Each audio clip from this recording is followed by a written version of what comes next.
Hey, what's going on, guys? It's your boy MMA Blaze. Here to do my Strikeforce Fedor Emelianenko versus Antonio Silva post-fight review. Now, first off, let me apologize for the quality. I know it's dingy looking and everything, but just if you will, just listen. Man, I'm very disappointed. I know a lot of us are, and it's a very sad time right now. And if you don't think so, and you want to make jokes about it or say, "Oh, you know, this guy sucks. He never was that good. He was overrated," then if that makes you feel better about yourself, or that makes you feel good to, shit on another man's legacy, then go ahead, man, do your thing. But me myself, I just want to say that. Congratulations to Bigfoot Silva. He beat Fedor Emelianenko. Fedor lost again. I'm not a big fan of Antonio Silva's, but congratulations to him. He did a good job. I just want to say, man, Fedor, I know a lot of people are going to disagree with this, but actually, to me, Fedor did a good job in the first round of that fight, okay?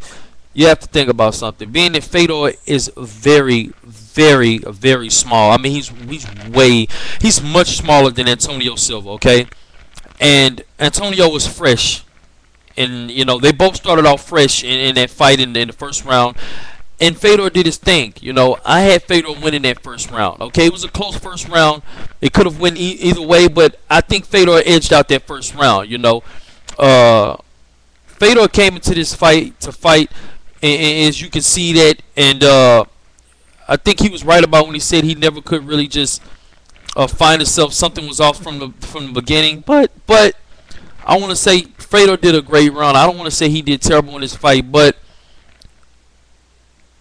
Fedor is too small, man. He's very small. He's very small to be fighting in the heavyweight division, especially against a guy like Antonio Bigfoot Silva. This guy is 6'4", weighs 265 pounds.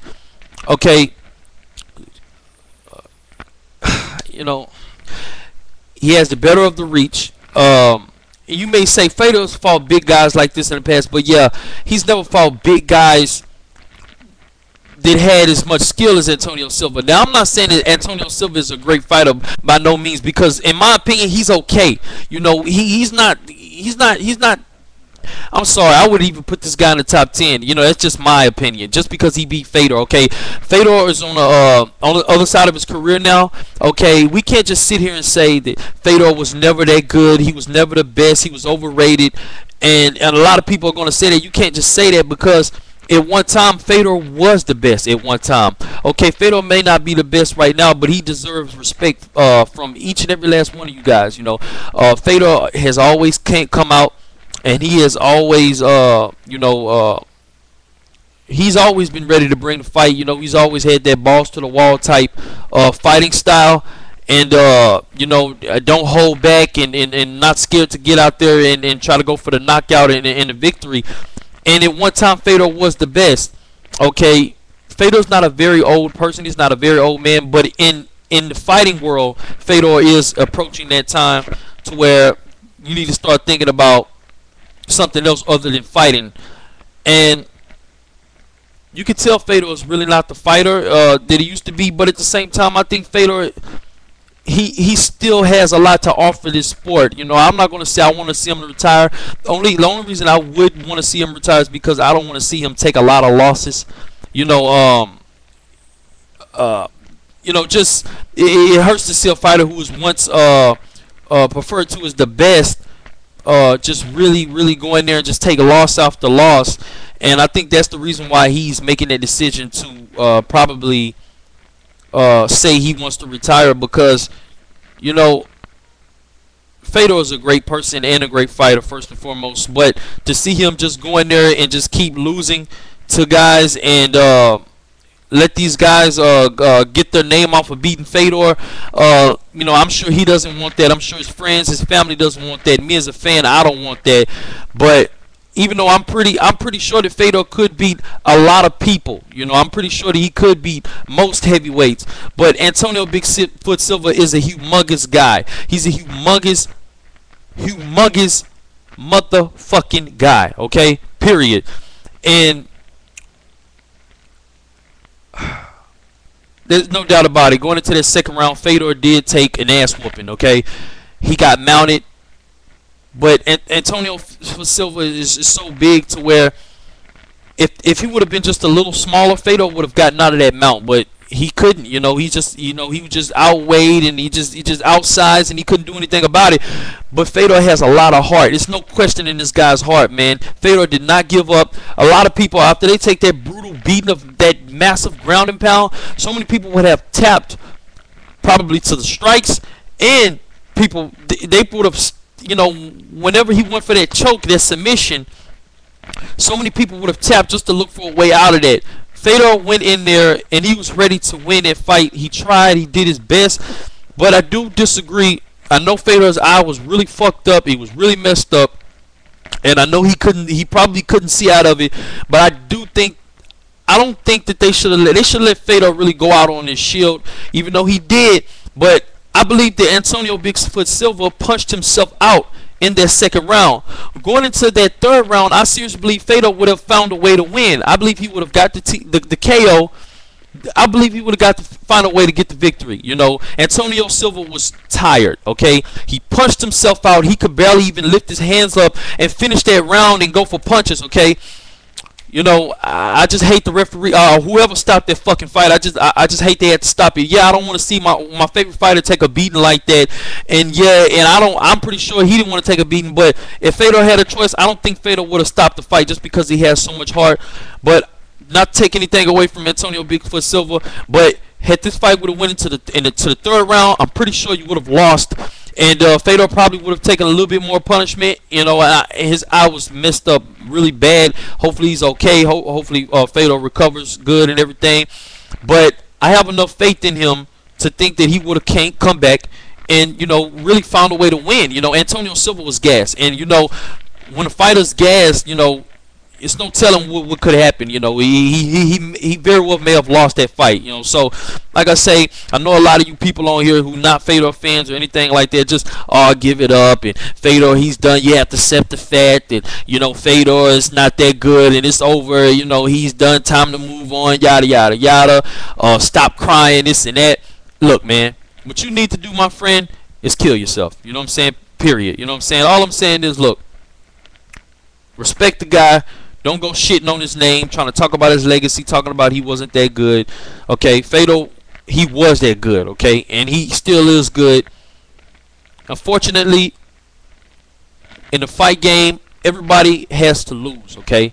You cannot go undefeated in this fight game, okay? Everybody has lost. All the great people has lost. Shogun, Anderson Silva, Overeem. All these guys have tasted defeat in that octagon. You know what I'm saying? And Fedor Emelianenko has lost twice. And yeah, his second loss, he lost pretty damn bad. But you know what? I'm pretty convinced if Fedor held his own against a humongous guy like Bigfoot Silva. And Bigfoot Silva is no slouch. Just because I personally don't feel that Bigfoot Silva is that good, I just feel that his size helps him out with a lot of things.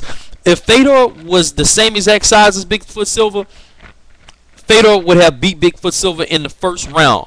But Fedor is 5'11". Some people say 6 foot. Some people say 5'11". They said 5'11" up on the screen tonight. Okay. He doesn't weigh that much. 230 pounds. He's not a big guy. Going up against 265 pounds. He's not the youngest guy in the world anymore. If Fedor would have been Bigfoot Silva size, you can't even make that comparison. So let's just not say that, oh, Bigfoot Silva is the more superior fighter. No, he's not. He's a much bigger fighter and stronger fighter. But let's just not forget, in that first round, Fedor was doing his thing, man. He was doing his thing. So I will give him credit for that. And credit to Bigfoot Silva for going in there and getting the takedown. And I just think that Fedor should have been working on a lot more footwork against a guy like Bigfoot Silva. He did a good job. You know, his head movement, looked a little better, even though he got caught with some punches. I'm real hurt right now, man. I'm real fucking hurt. You know what I'm saying? Fedor is one of my favorite fighters, man. Very inspirational to a lot of us, man. And hope you guys can respect this man. And man. And if this is his last time in that octagon, man, and he's walking away from the sport, man, you got my utmost respect. I'm still a fan of yours. Whatever choice you decide to make, you got a fan right here that will support you. And damn, man, I'm not gonna say I didn't totally expect that. I knew that anything could happen in MMA, but I really wanted Fedor to win this, and I know a lot of us did. But hey, keep your head up, Fedor fans. And to Fedor, keep your head up, and thanks for a lot of years, that you gave to us out there with exciting fights and such a humble attitude and great sportsman. And yeah, man, whatever you decide to do, I support you 100%. And I just want to touch up on our Arlovski fight real quick, man. I'm sad that Arlovski lost as well, but I think I gotta say, man, Arlovski, you're getting to the point to where I really would like, if you were a little bit younger, I would say, man, take about 3 years off, get your mind right. But I can't say that. He's 32 years old. He's not an old guy at all. But in about 3 years, he will be old. No, but I think maybe Arlovski probably needs to retire, man. I don't know. Arlovski just isn't the same. He's not the same. Arlovski he always makes technical mistakes. He never learns. It's like, I don't know what the fuck he's doing. Arlovski, why the fuck did you keep backing up into the cage? You know what I'm saying? And this is the thing, Fedor did this a couple of times too. He put his back up against the cage, but he didn't do it as much as Arlovski. Arlovski kept backing up into the cage, and I really don't understand, Arlovski's wrestling is like he doesn't wrestle as much as he used to. It's like, I don't know, it's like his wrestling's not that good. I know he has that sambo background, and I really don't understand it. I really don't get it why Arlovski doesn't bring out a lot of other tools in his arsenal. I don't get it, man. Arlovski doesn't really have a great chin. All he wants to do is stand up and do that little light, soft leg kick that he always does, and throw a bunch of pitter-pat punches here and there. I will give him credit. He did look like he had a little bit more fire in his eyes and in his performance this time, but still, I don't know what it is about Arlovski. It just seems like he just doesn't learn. Like, it's almost like he doesn't showcase a lot of skills that is there. It's like he's holding back on something. It's like, I don't know what to explain. I'm extremely disappointed by this about an Arlovski loss as well. I don't know how to pronounce the other guy's name, so I'm not going to even try. But he did a great job. He looks like he's a good fighter. Honestly, I don't think he's going to win a tournament like he says he is, but he very well may. But he looks like a great fighter, and good luck to him in his career. He did a great job with that knockout and everything. Arlovski, I don't know what the fuck your problem is, man, but you very well could have won this fight by unanimous decision or TKO. Who knows? Submission, whatever. But think about Arlovski, you would think that him training at the Greg Jackson's camp that he would have learned how to push guys up against the cage, try to tire a guy out, take away from some of his knockout power, back up, do a little bit of that bullshit boxing that he does, go back in, try to go for a takedown, try for some submissions, come back up, mix martial arts, mix things up. But, Arlovski just continued to back up into the cage. His hands were pretty low at times. Me personally, I would hold my hands like this, over, my face. I would still make sure I see, but I know I wouldn't have my hands completely down. I mean, he had his hands up at times, and at times he dropped them. I don't understand what that was about, but nevertheless, man, I really was rooting for you in this fight. I wish you would have. I really wish he would have got the victory, but he didn't. So big ups to the other guy who beat him, Karata. I don't know how to pronounce his name. Yeah, but Good job for him. Good luck to him in this tournament. This tournament just got a little bit more, you know, it's kind of disappointing. You got Fedor. He lost and then he may retire. And then you got Orlovsky. I don't know, man. I got to get my mind right. You guys let me know what you think. Yeah.